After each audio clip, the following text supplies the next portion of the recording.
Our friends across southeastern Kentucky are under a flood watch as more rounds of heavy rain are likely on Christmas Day. I'll track all of it coming up. We will hear from a northern Kentucky man who survived when a tornado flipped over his home while he and two other people were inside. One Kentucky girl is cooking up kindness, how her sweet idea is now helping others in her community.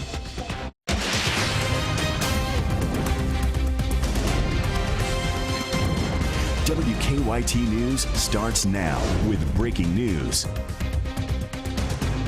Good evening. Within the last hour, police have now arrested a man for a crash that killed 4 people and an unborn child in Clay County last week. Police say that 40-year-old Jason Gibson was driving under the influence when his car crossed the center line and hit another car along the Hal Rogers Parkway. Judy Pennington Adams, her pregnant granddaughter Tiffany, Tiffany's son Kyson, and family friend Charlene Lewis were all killed.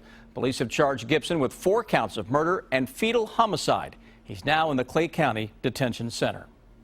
After strong storms bring heavy rain to much of the bluegrass, we had a chance to dry out today with the sun, but the break will not last long. It looks like more heavy rain is on the way for Christmas Day and right into the weekend.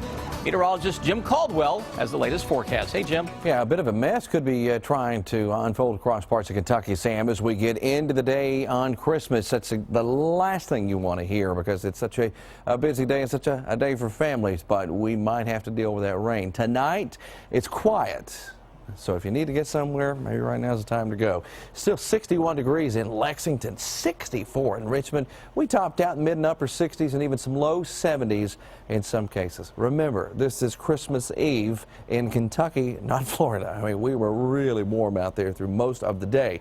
What we have is clouds starting to come back into the skies across southeastern Kentucky. That is part of the system that's going to push the rain into the area as we advance into your Christmas Day. Let's track it. Did you see those flakes, by the way? The only chance you're going to see any of those around here is through a graphic. Christmas Eve, overnight tonight, clouds increase 52 degrees, maybe some of you in the mid-50s tomorrow morning, and then showers and thunderstorms come rolling back into the area with low 60s for highs on Christmas. And of course, some of that could be heavy rain potential. We will track those nasty elements coming up in just a few minutes, Sam.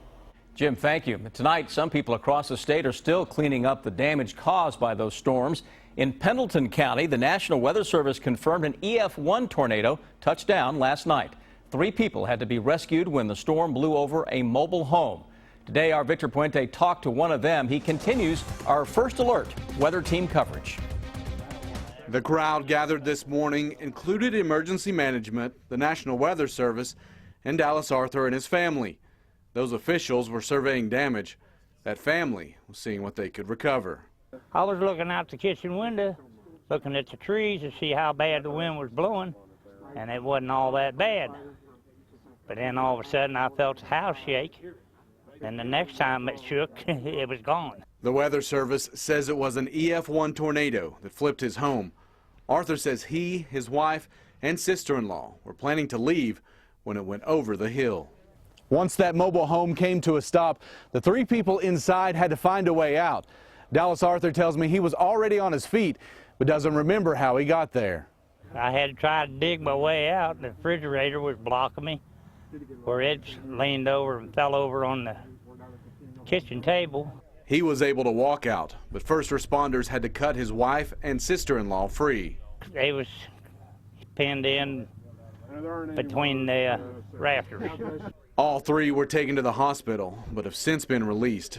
That tornado also blew the roof off of the historic Bethel Church just up the street. One of the calls we got last night said, guess what, your roof's gone, but the lights are still on. Piles isn't sure if they'll rebuild, noting it's the 3rd time the roof has come off. Back at the Arthurs, Dallas says he feels blessed to still be standing, knowing his story could have ended very differently. If it wouldn't have been for that electric pole and my propane tank and my shed that I had there and the walnut tree, we'd have been in the lake down behind the house. In Pendleton County, Victor Puente, WKYT. Pendleton County Emergency Management says they also had several barns taken down by that tornado, as well as a fire caused by lightning. Stay on top of the weather and the traffic situations with the WKYT Weather Plus Traffic app. Download it for free in the app or Google Play Store.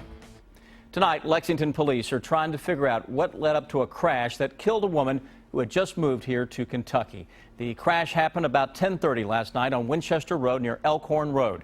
Police say a car was making a left-hand turn when a tractor-trailer crashed right into it. Investigators say a passenger in that car, 20-year-old Soraya Ramirez, died.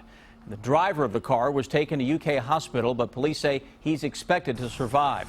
Investigators say Ramirez had recently moved to Lexington from Las Vegas. In a GoFundMe page, family members say she had just finished shopping when that crash happened last night. It's taken a community effort to care for all of them. Last week, nearly 200 dogs were rescued from what investigators call horrible conditions at a Laurel County home. The county's animal shelter didn't have room for all the dogs, so they were taken to the Laurel County Fairgrounds. But today, some of those dogs were brought here to Lexington. Hillary Thornton has an update, new at 6. A special Christmas Eve delivery at the Lexington Humane Society. 14 dogs arriving from Laurel County, all here to find their forever homes. Recently had a hoarding case and totally inundated. Last week, state police took 178 dogs from the home of Stephanie Fields, director of Homeward Bound, sending the loads of dogs to the Laurel County Animal Shelter, a shelter only able to house 32 dogs, leading to a temporary setup inside of a pavilion at the fairgrounds. Even though the Lexington Humane Society is already near capacity, workers here say when they saw what was happening in Laurel County, they knew they had to help. You could see how excited they were coming off the truck. They all had those wagging tails. They're happy to be here, and we're happy that we're able to provide such a loving, caring place for them. A fresh start for these dogs as they enter the shelter to find plenty of love and the proper care. Going to be fixed, so either spayed or neutered, vaccinated, up to date on all their vaccinations as of today, and microchip. So we do put in quite a bit of money to each individual animals. We also, if animals come into us with medical, we're going to do anything we can. While some could not contain their excitement, There's your friend. others calmly took in the new place they will be staying, all showing love and affection for those giving them a chance. It's not too bad. It's better than when he was. Good dog. In Lexington, Hillary Thornton, WKYT. Now, workers with the Humane Society say while they took in this load of dogs, their donations are actually down this year. And we have more information on how you can help on our website. Just check out WKYT.com. What began as a social worker's visit to deliver gifts to some Whitley County children ended with the children's parents going to jail. Police say yesterday the social worker was checking on the children who live at a home on River Road near Williamsburg. But when she showed up, police say the parents tried to take off with the children. Police stopped them. Whitley County deputies say they went inside that home and found it infested with roaches. They say it also smelled of animal waste. Our concern is the children. The parents, they want to be there, okay. The children, no, we're taking care of the children. Deputies charged the parents, James and Deanne Walker, with endangering the welfare of a minor. The children are now in the care of social services. Right now, some Christmas Eve church services are getting underway across much of central Kentucky. Let's take a live look now to service at St. Peter Claver Catholic Church on Jefferson Street here in Lexington. A Christmas Eve service led by Father Norman Fisher began just a few minutes ago. You may remember a few weeks ago, vandals damaged the Sacred Heart of Jesus statue right outside that church. And since then, the church has been raising money to replace the statue. We'll have an update on those efforts tonight on WKYT News at 11. Packed house there. And during the holiday season, many of us try to spread a little extra cheer. A random act of kindness can be big or small, but is meant to brighten someone's day. Tonight, WKYT's Amber Philpott introduces us to a young Fleming County girl who has made it her mission to spread weekly kindness through random acts of baked goodness. Spend just a few quiet moments with this 12-year-old and you quickly get the impression she has a heart for others, from crocheting up something warm for someone who needs it, 2 tablespoons of cornstarch, to creating her latest sweet treat in the kitchen to fill someone's belly. Messy bakers are the best bakers. Gracie Page envisions a sweet future. I want to have a bakery downtown. Baking has become Gracie's passion. With any good recipe, there is always a key ingredient. Probably my mama, because we used to make fudge all the time. Gracie credits her grandmother for getting her in the kitchen. You name it, she'll bake it. Being in the kitchen has stirred up a new purpose for this young baker. Her treats are now made with extra love. Gracie's Good Eats is for just a random act of kindness for people who just need a smile on their face sometimes. Gracie's Good Eats started in October. Where's my little cutter thingy? The idea came from a simple observation. What humanity is now, it just needs to have a little bit more oomph to it. So she's adding some. For the last couple of months, Gracie has hand-delivered a sweet treat to someone different each week. I decided I'm going to start putting this on Facebook just to see what people think. And people started following it, people that I work with, people that know us. People started wanting to know if they were next. With each delivery, her goal is accomplished by making someone smile. Her parents are beyond moved. This is one of those proud moments because you want to teach your children to do kind things and to be humble and to serve and to do those things. But when you see it come to fruition, Fresh out of the oven, little blueberry pies ready for someone deserving. Gracie packs them up, hits the road, and another sweet random act of kindness is delivered. They're blueberry pies, mini ones. Wow, those really look good. On this day, the manager of Gracie's hometown grocery, Ken's New Market, is the recipient of her yummy kindness. I think this is great. What Gracie does is really unique anymore. You just don't get to see that out of a young person. And just like that, it's back to the kitchen for a young lady trying to make the world a better place, one sweet treat at a time. In Flemingsburg, Amber Philpott, WKYT.